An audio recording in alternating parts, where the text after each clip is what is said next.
Have you ever wondered? It had been 4 days since Mark left for his business trip. The house was too quiet, without him, too wide, too cold and too still. I'd grown used to his presence, even if most days he buried himself in conference calls and spreadsheets. But it was still something. Now it was just silence. I woke up late that morning, the sunlight peeked through the curtains. Welcome to my channel, Philosophy of Stoicism, spilling soft gold across the sheets. And I stayed wrapped in the warmth, longer than I should have. There was no reason to rush. The kitchen didn't need to be cleaned again, and the laundry was already folded. I could hear the hum of the washing machine from the other room, and for a moment, I just lay there, eyes open, letting it all wash over me. Mum. I turned my head. Alex stood by the door, his hair a mess of sleepy curls, his eyes blinking against the light. "You're up early?" I said, pushing myself up on the bed. "I smelled coffee," he mumbled, stepping into the room. Barefoot, wearing those old grey joggers he refused to throw away. "Did you make breakfast already?" "Just started. Want pancakes or eggs?" "Both," he grinned, and I shook my head. "If you're ready to claim your silent confidence, hit like, subscribe and comment. Claim my space below. Let's continue this journey together now. Let's begin. You're lucky I like you." He chuckled, that deep kind of laugh that used to belong to a boy, but now sounded like a man. Sometimes it startled me. How quickly he'd grown seemed like. Just yesterday he was asking me to tie his shoes, and now he was taller than his father, sharper around the jawline, quieter too, more thoughtful.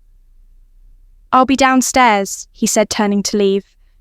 "Don't burn the eggs again." "Hey," I tossed a pillow at him, but he dodged it with a laugh. Disappearing down the hallway, the kitchen felt warmer when Alex was in it. He moved around easily, like he belonged everywhere. He brought that quiet comfort with him, the way some people bring light. I plated the eggs while he stacked the pancakes, and for a while we just stood there eating and talking about nothing in particular. Sports college plans, the weird smell in the basement, so he said between bites, "How long is Dad going to be gone?" "Another week," I replied. "Maybe more, depends on how the meetings go."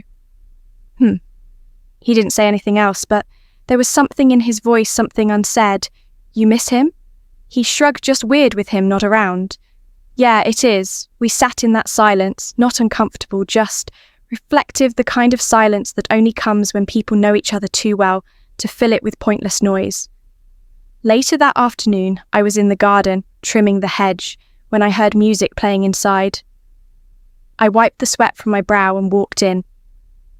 Alex had the living room speaker on, playing old R&B tracks, my playlist, not his, the kind of music that filled the house when Mark and I first met. "You're in a nostalgic mood," I said, grabbing a glass of water he was sprawled across. The couch, long legs hanging off the side, head tilted back, humming along. "I like the way this stuff feels," he said, "makes the room warmer." I smiled, sitting beside him. "You've always liked being cozy, only when I'm around people who don't ruin it." I raised an eyebrow. "Is that your way of saying?"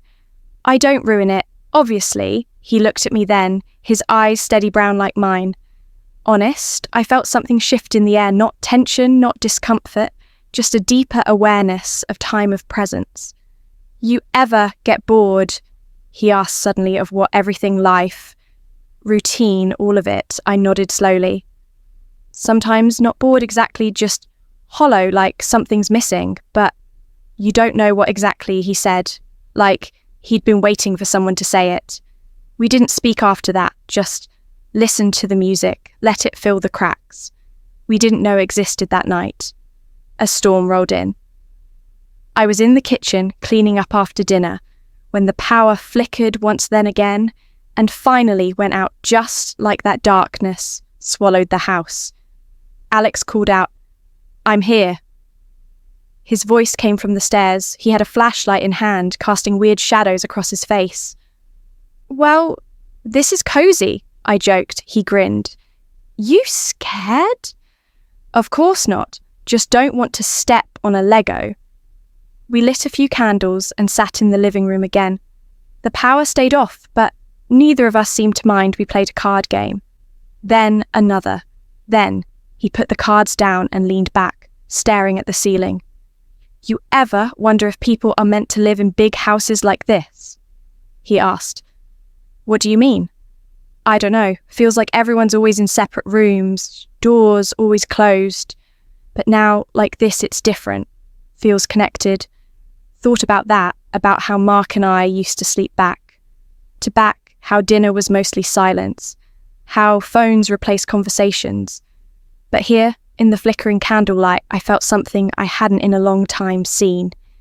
You're right, I said softly. It does feel more connected. He looked at me again for longer this time. I felt my breath catch, but not from fear, from understanding you're different when Dad's not here. He said different. How more you less filtered, more alive. I didn't know what to say to that. So I just smiled. Maybe it's the candles. He leaned his head back and laughed. Yeah, must be the next morning. The power was back. The ordinary buzz of the fridge returned, and with it the weight of routine. But something lingered from the night before. An echo of a moment we didn't name. Ayla was in the kitchen pouring cereal, his hair a wild mess again. He glanced at me as I walked in, and his smile was softer. Today, more thoughtful. I dreamt of you last night, he said casually. Oh yeah, what about you were singing in the living room? Same song that was playing yesterday. I tilted my head. That's strange. Not really. You used to sing around the house all the time. I remember that hit me in the chest. I had stopped singing, stopped dancing, stopped doing so many things I loved. You were glowing, he added, quieter in the dream. I looked at him unsure what to say. Maybe I should sing again. You should. Later that evening, I found him in the garage tinkering with the old record player. I stood by the doorway, watching him mess with wires and knobs like he was solving some ancient mystery. You really want to hear me sing that bad tease? He looked up smiling. I just want to feel things again like they used to be. That line stayed with me long after I went back inside. That night, I stood by the living room window, staring out at the rain. The music was playing again, low and smooth. I didn't even realize Alex was behind me until I felt his presence. You okay? He asked. Yeah, just remembering want company. He nodded. We stood there in silence, side by side, watching the rain streak down the glass. His shoulder brushed mine and neither of us moved away. There was comfort in the closeness, safety in the silence. I don't want this week to end, he said quietly. Why? Because everything feels different, like we're not just family, but friends, real ones. I turned to him surprised, but there was nothing in his face but honesty. I feel that too, I whispered as the days went on. The bond grew. We cooked together, cleaned together, watched old movies, shared stories we'd never told anyone else. It wasn't about love or longing or loneliness. It was about recognition. Two souls seeing each other, not just through the lens of roles, but as people. I saw Alex, not just as my son, but as a man shaped by the world, thoughtful and tender with a kind of depth most people miss. And he saw me, not just as his mother, but as a woman who once dreamed, once danced, once sang in living rooms with no audience. When the last day of the week came, I felt a strange ache in my chest. Mark would be home tomorrow. Life would return to its boxes. The spell would break that evening. Alex came to my room. He didn't knock you. Okay, he asked. He nodded. He sat on the edge of the bed. Yeah, just thinking about what happens next. I looked at him, and in his eyes I saw the same question I couldn't answer. The air was still. Do we go back? I said eventually. But we don't forget. He nodded slowly. I won't. Me neither. Mark came back the next day. He rolled into the driveway just past noon, suitcase in hand, business smile in place. The house immediately changed like a shift in gravity. Not a bad change, just different. The quiet warmth of the past week folded itself away like an old quilt. Alex helped him with his bags, offering casual greetings, asking how the meetings went.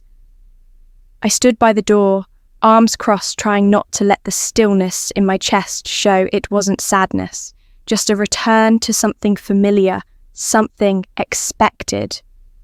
Mark hugged me briefly, his cologne sharp and unfamiliar. He didn't notice the candle on the shelf that had melted nearly to the base, or the stack of old vinyls now beside the record player. He didn't ask how we'd been filling the days, just told us how exhausting the flights were by dinner. The old rhythm was back. Mark spoke the most. Emails, deadlines, profits and losses. Alex and I listened, nodding in the right places. The space between us was no longer filled with music or stories, but with a clinking of forks and the buzz of the fridge.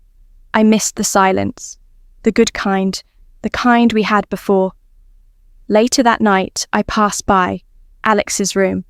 The door was slightly open, light spilling onto the hallway floor. I paused, unsure, then gently pushed it wider. He was sitting by the window, headphones and staring outside. At nothing, his face looked older. Or maybe he was just tired. He saw me and smiled faintly, pulling the headphones off. "Can't sleep?" he asked. "Not really." "Me neither." I stepped inside and leaned against the doorway. Neither of us spoke. There was a heaviness between us now, not uncomfortable, but undeniable, like we were both standing on opposite sides of a fading dream. "Do you think things will go back to how they were?" he asked. Suddenly, "They already have." I said, "I don't want them to." That confession sat in the air like mist. I knew what he meant. Not in the way others might assume, but in the way a soul aches for something it tasted once and fears it might never find again. I walked over and sat beside him. Our knees barely touching the window was cool beneath my hand as I rested it on the ledge. "We found something," I whispered in the quiet. "Yeah, and just because life gets noisy again doesn't mean we lose it." He turned to me, his voice low. "What if the noise drowns it out?" I looked at him, then really looked the boy who once cried over broken toys, the teen who locked himself in his room after his first heartbreak, the young man who stayed beside me in the dark and never asked for more than a shared silence. "It won't," I said, "not if we remember." He nodded, and for a moment that quiet came back of healing. Days passed, Mark got busier, falling back into his old routines, work, TV, bed. He asked about Alex, sometimes commented on how mature he seemed. Lately, how focused he's growing up, I'd say, becoming someone you did a good job with him. Mark replied. Once I smiled, but didn't correct him. We had grown each other in ways no one else would ever understand. Alex spent more time out walking, reading, sitting by the trees in the backyard like he used to when he was younger. One afternoon, I found a folded note on the kitchen counter, my name in his handwriting. "You're more than you remember. Don't let the silence get buried again." I folded it carefully and placed it inside my journal one evening. The power flickered again, just for a second, enough to bring a strange smile to my face. The memory was instant. Candles, music, shadows. Al passed by the living room and our eyes met, you remember? "Yes, I never forgot," he replied. We didn't need more words than that. One weekend, Mark flew out again just for 2 days of seminar. He said, that night the house was quiet again, but this time it wasn't lonely. Alex came downstairs in his hoodie barefoot, holding 2 mugs of hot chocolate. "Didn't think you'd still be up," he said. "I was waiting." He handed me a mug and sat beside me on the couch, the same couch where we had listened to music, where we had played cards, where silence had once wrapped around us like a soft blanket. "You okay?" he asked. "Yeah," he said. "I've just been thinking a lot lately about everything who I want to be, what kind of life I want that's big stuff." He nodded. "But I think I want to live like we did that week. Connected, intentional, alive." I sipped the chocolate, savouring the sweetness. "Then do it start now?" he smiled, turning to me.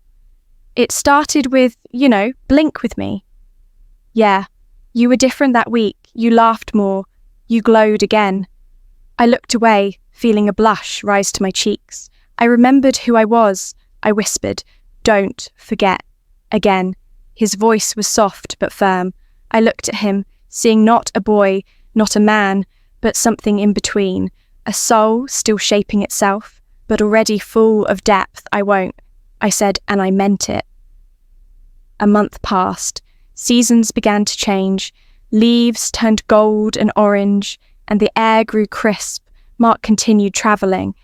And while our lives remained functional, something had permanently shifted. Alex was reading more writing too. He kept a journal he never let me see, but one day he left a page open on the table. Just one. Sometimes you find pieces of yourself in people you never expected, and it changes you quietly, deeply forever. I didn't ask, I didn't need to on my birthday. Mark sent flowers from a hotel lobby he called, said he'd make it up to me next weekend. Alex, on the other hand, made dinner pasta with too much garlic. He sang along to my old playlist loudly and off-key and handed me a small box, wrapped in brown paper. Inside was a simple necklace, a little charm that looked like a candle flame for the light. He said, "So you never forget how you glowed." I couldn't speak, just wrapped my arms around him, holding tight. We never talked about that week again in full detail. If you found this video helpful, give it a thumbs up and don't forget to subscribe to Philosophy of Stoicism for more real, relatable advice on navigating the complexities of love and relationships. Remember, relationships take time, care, and effort, but the rewards are worth it. When fear and caution are met with understanding and patience, they transform into trust and connection. Thanks for watching, and we'll see you in the next one.